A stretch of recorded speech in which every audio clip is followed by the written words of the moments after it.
한 주 동안 잘 지내셨습니까? 원래 오늘 하면은 본당의 날이기 때문에 모든 미사가 하나로 다 통일되지 않았는가 이게 생각입니다. 예전에 저는 경험을 못 해봤는데. 맞아요? 뭐 운동장 빌려가지고 신나게 놀았다고 그러는데, 근데 작년 했습니까? 올해도 못하고 내년은 할까요? 해야겠죠. 이제 보니까 58주년인데 후년은 60주년인데 60주년에 하려면 지금부터 지금부터 준비해야 되지 않을까 모르겠습니다. 꼭 외적인 것만 준비하는 것이 아니라 내적으로도 여러분 60이면 되면은 그러고 보니까 저보다 한 살 찍네 보니까 60이 되면 나름대로 외적인 모습도 좋지만 이제 내적인 부분, 영성적인 면이 더 강해져야 되지 않을까. 그래서 여러분들 나름대로 신앙인으로서 살아갈 수 있는 이 내적인 영성적인 면을 더 성숙시키고 또 발전시킬 수 있는 나름대로 어떤 몸부림치는 어떤 그런 모습을 보여줘야 되지 않을까도 이렇게 생각이 듭니다. 그래서 한 2년 코스를 해서 한번 성서반 한번 만들어 놓고 한번 쫙 한번 해볼까요? 대답 한 사람밖에 없는 거 한 사람만 데리고 해야겠다. 네, 여하튼 저희들이 이 신앙생활을 하면서 어떤 분은 이제 막 영세를 받고 이제 고름마 당긴 아기와 같은 그런 모습도 있지만, 또 다른 한편으로는 나름대로 신앙생활을 오래 했기 때문에 어떤 좀 성인으로서의 어떤, 또 어떻게 보면 나이 많은 사람으로서의 어떤 그런 내적인 모습도 보여줘야 되는 것이 우리들이 보여줘야 할 그런 모습이 아닌가 이렇게 생각이 듭니다. 그래서 여러분들이 너무 외적으로 세속적인 어떤 이런 것에 집착하지 마시고, 이제는 여러분이 가야 할 길, 여러분이 마지막 종착지점을 항상 바라보면서 어떻게 하면 저 종착지를 잘 내가 도착하고, 또 그때 도착했을 때 닥치는 많은 어려움을 지혜롭게 또 용기 있게 받아들이고 내가 가야 할 마지막 곳으로 여러분이 들어갈 수 있는 그런 어떤 미래에 대한 여러분들의 생각을 하시면서 하루하루 최선을 다하신다고 하면은 그것이 진정한 그리스도인의 참 모습이 아닌가 이렇게 생각이 듭니다. 오늘도 마르코 복음서는 어떻게 보면은 이 재물과 하느님의 어떤 부르심 사이에서의 또 관계라고 할까요? 아니면 어차피 우리 인간들이 살아가는 데 있어가지고 이 재물은 필요한 것이거든요. 그래서 예수님도 그렇고 성서도 그렇고 재물에 대해서 부정적으로 이야기한 적은 하나도 없습니다. 항상 긍정적으로 생각했죠. 단지 그 재물에 대해서 어떻게 사용하냐에 대해서 그것이 문제인데, 그래서 오늘 또 모든 사람들이 마지막으로 추구하는 것은 이 지상의 삶을 다 끝내고 나서 사후의 세계에서도 어떻게 보면 편안하게, 또 어떻게 보면은 조금 더 지상에서의 삶보다 나은 삶을 살기를 원합니다. 그래서 모든 사람들이 가고 싶어하는 곳은 우리 천국이라 그래. 지옥에 가고 싶어하는 사람은 하나도 없을 거예요. 다 천국에 가고 싶어하죠. 그리고 돌아가신 분들을 위해서 요즘에도 많은 분들이 돌아가시는데, 그분들이 정말 천국에 들어가서 지상에서의 어떤 그 어렵고 그 힘들었던 그런 과정을 다 잊어버리시고 편안하게 정말 하느님과 함께 살아갈 수 있도록 기도드리고, 저희들이 희망을 기도를 통해 가지고 하느님께 전달하는 그런 마음의 모습을 갖고 살아가지 않는가도 이게 생각이 됩니다. 그와 마찬가지로 오늘도 이 마르코 복음에 나와 있는 이 젊은 부자, 이 청년도 세속에서는 정말 나름대로 잘 살았기 때문에 이제는 영원한 생명에 대한 어떤 자기 나름대로 준비를 하고 있는 것 같아요. 그래서 이 젊은이가 갖고 있는 이 마음을 우리도 항상 가지고 있어야 돼요. 그렇게 세상에 사는 삶에 대해서도 나름대로 노력하고, 또 부단히 우리의 어떤 능력을 갖고서 노력은 하고 있지만, 그럼에도 불구하고 내가 이 세상에 끝나고 나서 그 이후의 어떤 삶도 나 자신은 최선을 다해서 준비해야 되지 않을까. 바로 이 청년의 그런 어떤 모습이었던 것 같아요. 그래서 예수님께 달려와가지고 다음과 같이 질문을 하죠. 선하신 스승님, 제가 영원한 생명을 받으려면 무엇을 해야 합니까? 다시 말해서 천당 가려고 하면 무엇 해야 합니까? 라고 하는 것이에요. 근데 여기서의 그 질문이 잘못됐어요. 하느님의 나라에 들어가는 것, 또 하느님의 어떤 은총을 받는 것, 이런 것은 인간이 어떻게 노력한다고 해가지고 우리가 이 지상에서 어떤 큰 목적이 있으면 노력하고 그 자격을 갖추고 그 조건을 합당하게 하면은 그것이 이루어지지만, 우리가 이야기하고 있는 이 천당이라고 하는 것, 또 하느님의 어떤 주시는 우리 그 성서적 용어로 영원한 생명이라고 하는 것은 인간의 힘으로 어떻게 할 수 있는 것이 아니에요. 근데 이 청년은 예수님께 말씀하시는 이 모습은 내가 지금까지 노력해서 모든 것이 됐듯이 이런 하느님의 어떤 나라에 들어가는 거, 하느님께 주신 그 생명도 내가 노력하면은 내가 갖출 수 있는, 내가 받을 수 있는 것이라고 생각을 했던 것이에요. 어떻게 보면 우리들도 그런 어떤 마음을 갖고 있지 않을까요? 특히 가지고 있는 사람들은 어떻게 보면 양다리 걸친 사람이 많이 있어요. 재물적으로 하는 사람들이 있으면 세속에서의 어떤 그런 재물을 유지하기 위해서 나름대로 거기에 따르는 여러 가지 어떤 조건들이라든가 이것을 하고 또 그 재산을 더 축적시키기 위해서 거기에 대한 어떤 집념이라는 게 있듯이, 또 다른 한편으로는 세속에서만 아니라 내가 언젠간 죽는다는 걸 알고 있어요. 무한한 존재라는 것을, 아닌 유한한 존재라는 것을 알고 있기 때문에, 또 다른 한편으로는 그 신앙의 기회가 또 신앙에 또 무엇인가 이렇게 하고 있는 그런 모습들. 그래서 양쪽으로 무엇인가 하고 있는 이런 모습, 어떻게 보면 우리들도 그러는 것 같아요. 세속의 삶이 더 중요하지만 그래도 혹시 저 세상이 있으면 어쩔까라고 해서 또 저 세상에 대한 어떤 나름대로의 어떤 그 자기의 어떤 그 노력하는 모습, 또 무엇인가 좀 축적해야 되는 그런 기분으로 이렇게 나아가는 그런 생각을 가진 사람들도 있지 않을까 이렇게 생각이 됩니다. 어떻게 보면 이 청년의 모습을 보면서 우리들의 모습을 투영하고 우리들을 대변하는 그런 모습이 아닌가. 그래서 그럴 때 예수님께서 첫 번째부터 이제 지적을 하시죠. 선하신 스승님인데, 선하신이라는 이 단어는 하느님만 사용하는 것이지 예수님조차에게도 그 호칭을 부여할 수 없다라고 말씀을 하십니다. 그래서 하느님 한 분 외에는 아무도 선하지 않다라고 말씀을 하십니다. 이것은 신명기에 가보면 이스라엘 민족들이 이야기했던 쉐마 이스라엘에 가면은 이런 첫 구절이 있습니다. 신명기 6장 4절에 주 우리 하느님은 한 분이신 주님이시다라고 말씀하고 계십니다. 그래서 신앙인들이라고 하면은 정말로 하느님의 어떤 삶 안에서, 삶을 통해서 여러분들이 하느님의 나라에 들어가기 위해서는 여러분의 하느님은 한 분이시라는 것이에요. 그리고 그분은 선하신 분이시라는 것이에요. 이 선하다는 단어, 이것을 함부로 사용하지 말라고 했듯이 어느 누구에게도 이 호칭을 사용해서는 안 된다는 것이에요. 즉 선하신 분은 하느님이시라는 것, 그 하느님만 믿으라는 것입니다. 또 두 번째는 예수님께서 이 젊은 친구에게 이렇게 어떤 애정의 눈빛을 바라보면서, 그래? 그렇다면 그 모든 것을 자기가 다 했다고 이야기를 합니다. 그러면서 자기는 어려서부터 그 모든 것을 어려서부터 지켜왔습니다라고 대답을 했을 때 예수님께서 그 주신 것이 무엇이냐면은 바로 십계명입니다.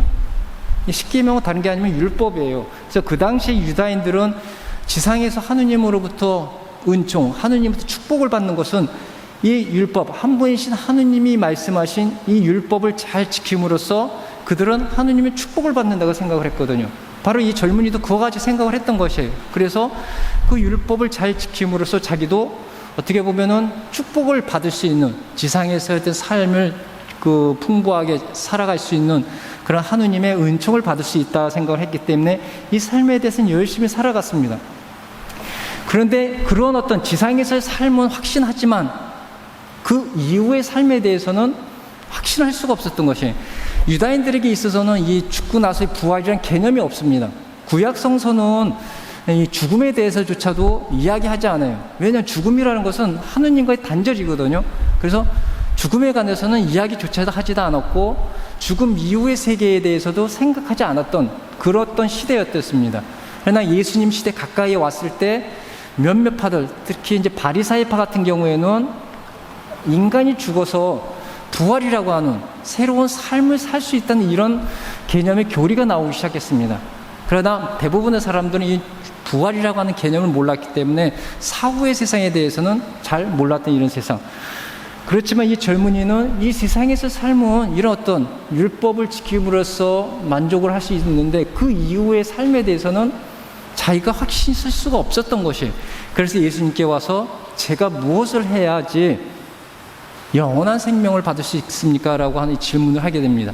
그래서 예수님께서 그 당시 유다인들 했었던 그런 것에 대해서, 율법에 대해서 이야기를 말씀을 하시는데 이 젊은 친구는 잘 지키고 있었습니다. 그러면서 예수님께서는 거기다가 한 가지 더 추가시킵니다. 너에게 부족한 것이 하나 있다. 재산을 팔아 가난한 이들에게 나누어 주어라. 그리고 와서 나를 따르라 라고 얘기했던 것이에요. 재산이 문제인 것이에요. 재물이 문제였던 것이에요.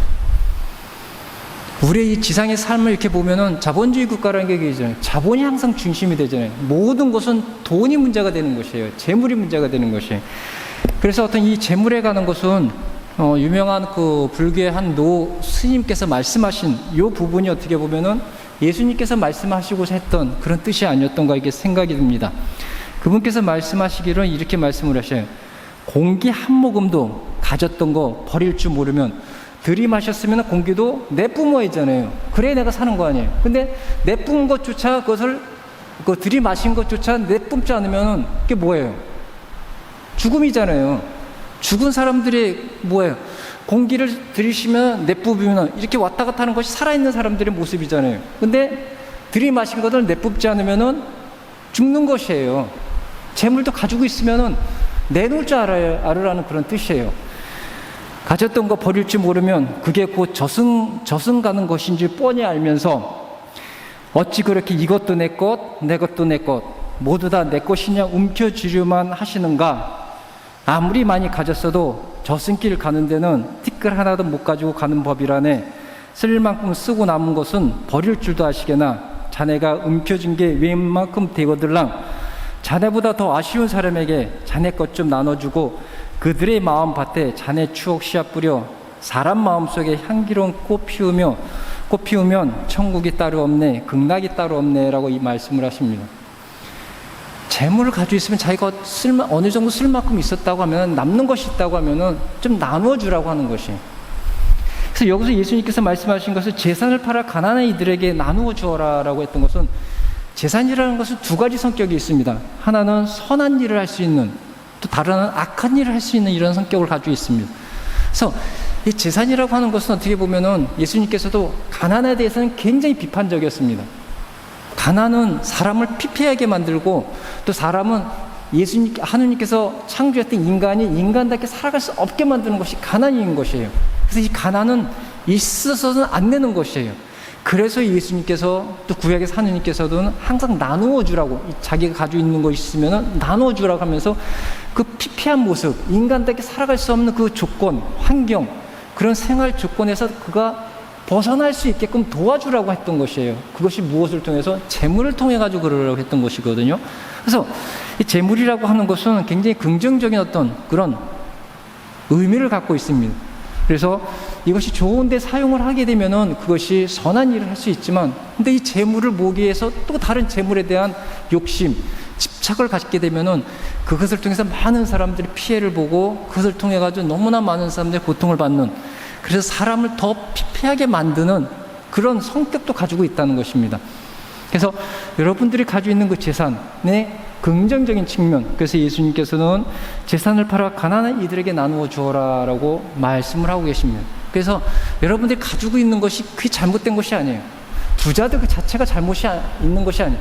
그들이 가지고 있는 그 부를 옳은 일에 사용하지 않고 그것을 통해 가지고 다른 사람들의 고통과 괴로움과 어떻게 보면은 세상에 어떤 집착을 주기 때문에 더 어렵게 만드는 그런 어떤 물질로서 그들은 생각하고 사용되어지기 때문에 재물을 부정적으로 보는 것이지, 결코 재물은 긍정적으로도 볼 수 있고 또 긍정적인 목적으로서 우리들에게 주어졌다는 것을 생각하면서 정말로 여러분들이 가지고 있고 또 여러분들 삶이 어느 정도 되고 남는 것이 있다고 하면 다른 사람들에게 나누어주는 것, 그래서 이 말에서 나왔듯이 여러분의 어떤 그 아름다운 여러분의 뒤안길을 그들이 기억할 수 있는, 여러분의 어떤 그 한 점의 어떤 흔적을 남겨놓고 가는 것은 어떻게 보면 우리 그리스도인들의 아름다운 모습이 아닌가, 그런 모습으로 재물을 사용하라고 이야기를 하고 있습니다. 그리고 또 이 재물을 팔라고 하는 일은 다른 의미에서도 또 있습니다. 즉 자신에 관한 염려, 세상의 염려죠. 그리고 부에 대한 어떤 열망, 집착에서 벗어나라 이것이에요. 재산을 자기가 움켜쥐고 더 많이 가지려는 것은 미래에 대한 어떤 그 불확실에 관한 그것을 막기 위해서 준비하는 그런 마음 아닙니까? 그렇다 보면 재물에 자기가 의지를 하게 되지, 정말 우리가 믿는 하느님이 그것을 믿지 않는, 의지하는 그런 모습을 보이지 않는, 그래서 어떻게 보면은 하느님이 창조했던 창조물로서의 어떤 그 역할을 하지 못하고 있다는 것입니다. 여러분 이 내적인 면에 있는 그런 어떤 나 자신에 대한 어떤 걱정, 염려, 또 세상에 대한 내가 이것이 없으면 내가 어떻게 살아가지 하는 그런 염려와 또한 그 물질을 갖게 됐을 때 그 끊임없는 그 집착에서 여러분들이 벗어나고 거기서 내려놓으라고 이야기를 하고 있는 것입니다. 그러면서 예수님께서는 그러고 나서 와서 나를 따르라 얘기하고 있습니다. 그래, 그게 나눠주는 것으로 끝나는 게 아니에요. 그러고 나서 예수님을 따르라는 것이에요.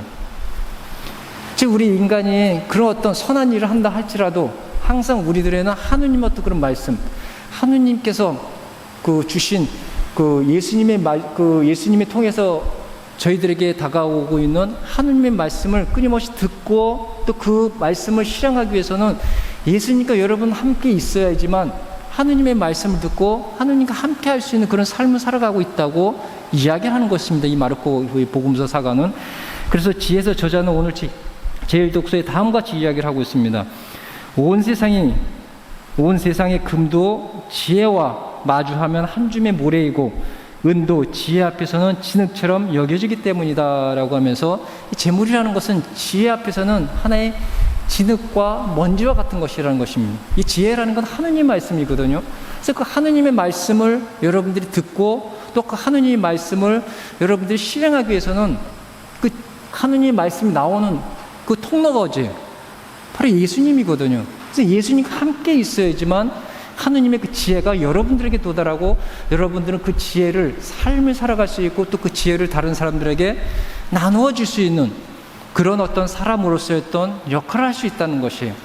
그래서 그 모든 것을 행한 다음에 그럼에도 불구하고 거기서 끝나는 것이 아니라 예수님을 끊임없이 여러분이 따라옴으로써 하느님의 지혜가 여러분들에게 오고 또 여러분을 통해서 그 지혜가 또 다른 사람들에게 갈 수 있는 그런 역할을 하라고 예수님은 이야기를 하고 있는 것입니다.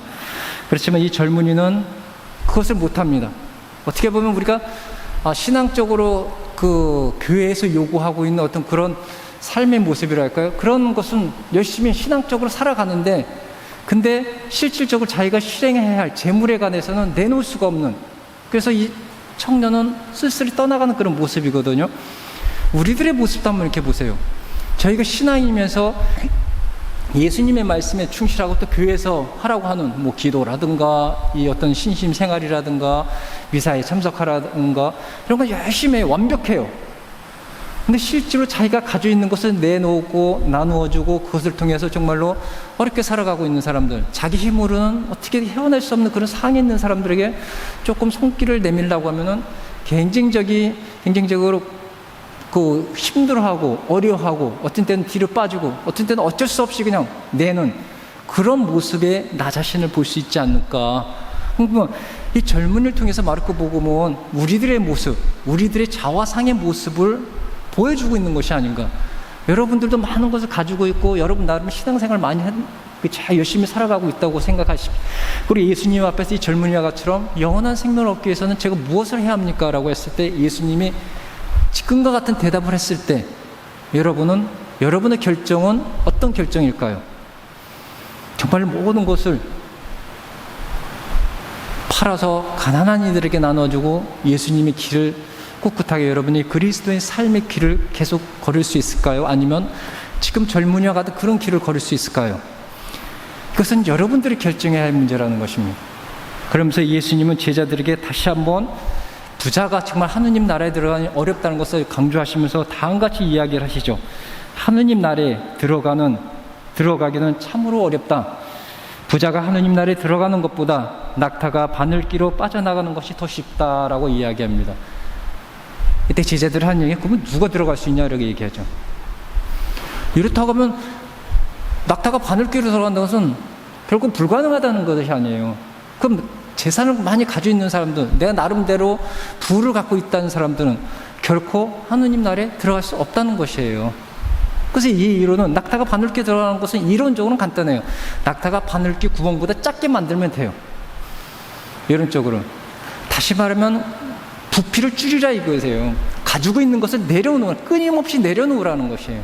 우리들이 해야 할 일은 이것이에요. 낙타가 바늘기에 못 들어가요. 우리 인간의 생각으로는 그래요. 알아요. 그러면 누구? 예수님께서 그러죠. 하느님은 하실 수 있다고 그러잖아요. 저희들 끊임없이 내 자신의 부피를 줄이고 있을 때 인간의 눈으로는 저래도 결코 안 되지만 하느님의 눈에는 그것이 들어갈 수 있게 만드실 수 있는 분이라는 것입니다.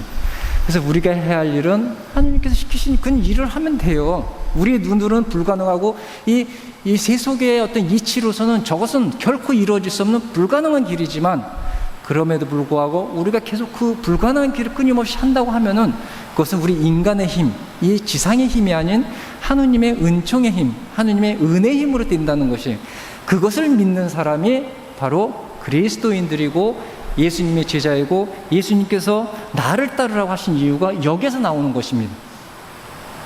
그래서 예수님께서 그 말씀을 하고 있지 않습니까? 그러면서 그렇다면 사람이 할 수 있는 일은 하느님께 온전히 신뢰하고 그분을 첫 번째로 놓고 그분께서 말씀하신 것을 따르는 일, 그 일 외에는 우리 인간들이 할 수 있는 일이 없다는 것이에요. 전적으로 하느님의 은총, 하느님의 손에 맡기는 것밖에 저희들이 기다리는 일이 없다는 것을 이 마르코 복음은 이야기를 하고 있는 것입니다. 그래서 저희들이 지상의 삶을 살아가면서 또 그리스도인으로 살아가면서 저희들이 깨닫는 것이 이것이어야 되는 것이에요. 저희들이 나름대로 그 모든 것에 대해서 최선을 다하고 충실히 다하고, 그리고 저희들이 기다리는 것은 하느님의 그 자비로운 마음, 하느님의 자비로운 그 은총에 내 자신을 맡길 수밖에 없는, 그리고 거기에 희망을 두고서 지상의 삶에 힘들더라도 어렵더라도 꿋꿋하게 내가 해야 할 길, 내가 가야 할 길, 다른 곳에 눈 돌리지 마시고 그냥 앞길만 보고 걸어가는 길. 그럼 다른 사람들은 그렇겠죠. 저건 어리석은 길이다, 저거는 바보 같은 짓이다라고 얘기하겠죠. 낙타가 바늘기에 들어가는 것은 정말 어리석은 것이고 정말 그거는 바보 같은 짓입니다. 그럼에도 불구하고 예수님께서는 하느님께서 마음만 먹으시면 하신다고 말씀을 하십니다. 우리의 길도 똑같다는 것이에요. 남들이 보기에는 바보 같고 어리석은 길이지만 하느님의 길은, 하느님의 눈으로는 그것이 바로 하느님의 은총으로 가는 길이라는 것을 저희들에게 다시 한번 인식시켜주면서, 어떤 때는 여러분의 삶이 또 신앙인으로 살면서 살아가는 것이 바보 같은, 또 어리석은, 또 힘들고 고통스럽고 어렵고 그런 어떤 굉장히 큰 무거운 멍에를 지고 가는 그런 어떤 심정이겠지만, 그럼에도 불구하고 하느님 눈에는 그것이 바로 여러분들이 아름답게 보일 것이고, 여러분이야말로 하느님께서 이 젊은이를 사랑스러운 눈으로 쳐다보았듯이 하느님께서 여러분들을 끊임없이 그 사랑스러운 눈으로 여러분을 안고 가신다는 것, 그것을 잊지 마시고 저희들에게 주어진 일에 최선을 다하고, 또 지금까지 어려운 시기에 또 많은 신앙인들이 지금 신앙을 떠나고 있습니다. 그들을 다시 한번 불러 모을 수 있는 힘과 용기를 주십사하고, 항상 저희들 앞에서 저희들과 함께 계시는 하느님의 은총에, 하느님의 손에 맡길 수 있는 그런 신앙의 삶을 살아간다고 하면은 그것이 바로 아름다운 우리들의 삶의 모습이고 구루삼동 신앙인들의 진정한 삶의 모습이 아닌가 이렇게 생각이 됩니다. 그런 삶의 모습으로 오늘도 내일도 최선을 다할 수 있는 구루삼동 신앙이 되기를 기도드리겠습니다.